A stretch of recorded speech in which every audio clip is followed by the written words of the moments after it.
Alors Alex Jaffré, vous allez nous parler de rock forcément et vous vouliez nous donner justement des nouvelles de la planète rock qui est extrêmement mobilisée pour l'Ukraine. Absolument, on l'a vu sur les internets, Sting par exemple qui a repris son titre Russians, voilà, et les Pink Floyd dont on a déjà beaucoup parlé ici, dont on peut écouter un petit extrait avec ce titre et Rise Up, voilà, avec le chanteur qui s'appelle Andriy Klivniuk et Gilmour et Mason, les deux derniers membres des Floyd, avec évidemment le solo de David Gilmour, voilà. Donc tous ces gens sont impliqués.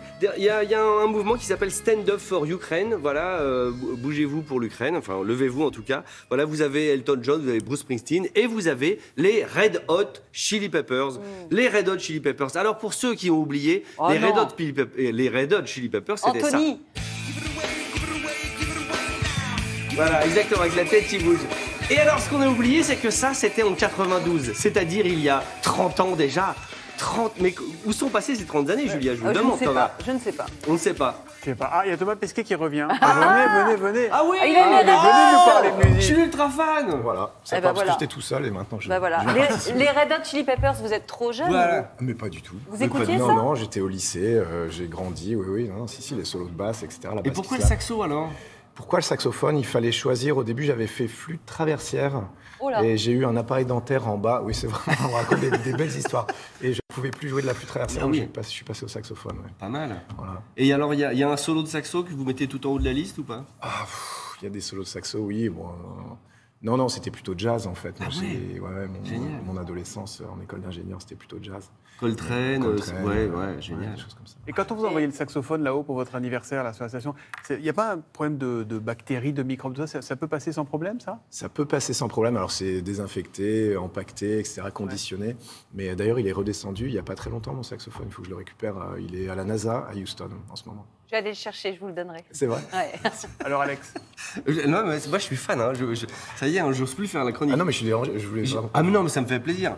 Les Red Hot Chili Peppers sont de retour. Je suis à côté, Thomas, parce que je suis très... Allez, enchaînez. Donc ouais, les Red Hot Chili Peppers. Alors attention, c'est le vrai retour parce que vous avez le guitariste qui était parti pour plein de raisons de santé, parce qu'évidemment la musique c'est beaucoup d'abus parfois. Et voici Monsieur Frusciante qui revient, John Frusciante, le guitariste d'origine. Et alors quand ils reviennent, ils font pas un disque, ils en font deux vinyles. Bim, 17 titres. Alors ça ressemble à quoi? Bah on dirait du Red Hot Chili Peppers. Un extrait tout de suite. Bim, c'est parti.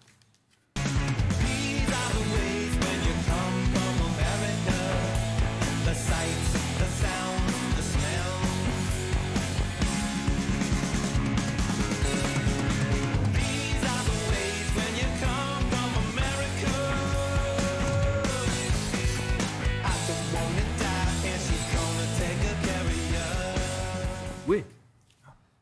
Après, oui, vous avez envie de les voir en concert, ils seront au Stade de France pendant 2 jours, le 8 et 9 juillet, c'est pas dingue si. On continue avec les Black Keys. Les Black Keys, alors les Black Keys, ça c'est du rock velé aussi, ce sont les Américains, et c'est un groupe, vous dites un groupe génial, ils sont que 2. Il y a le chanteur et le batteur. Et donc ils se sont rencontrés en plus au lycée, ce qui est assez drôle, mais ils s'aimaient pas du tout, il y en a un qui était genre capitaine de l'équipe de foot et l'autre qui était là dans son coin tout petit, un peu moins à l'école, vous voyez. Et finalement, résultat, ils ont fait un groupe, les Black Keys, c'est très très bien. Leur album sort, est-ce que je me gourre pas, le 13 mai je crois, mais on va en reparler tous les jours. Et on commence avec un petit extrait. Oui, bim, les Black Keys.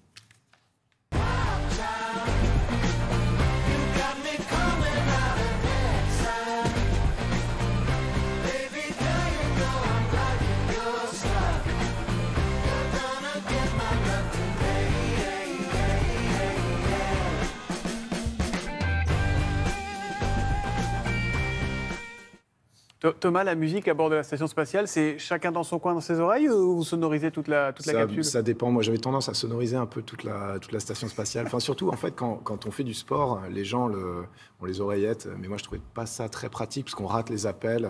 Ah oui, c'est dommage. On peut pas trop communiquer.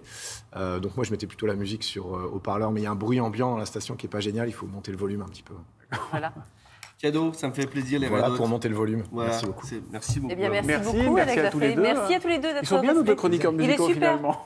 Ouais, bah, moi, le jeudi, je peux pas, tu peux le faire ou pas? Pas de problème. Génial, c'est parfait. Pareil pour moi. Pareil, Ça va être plus compliqué dans l'autre sens. Merci à vous deux, à tout de suite.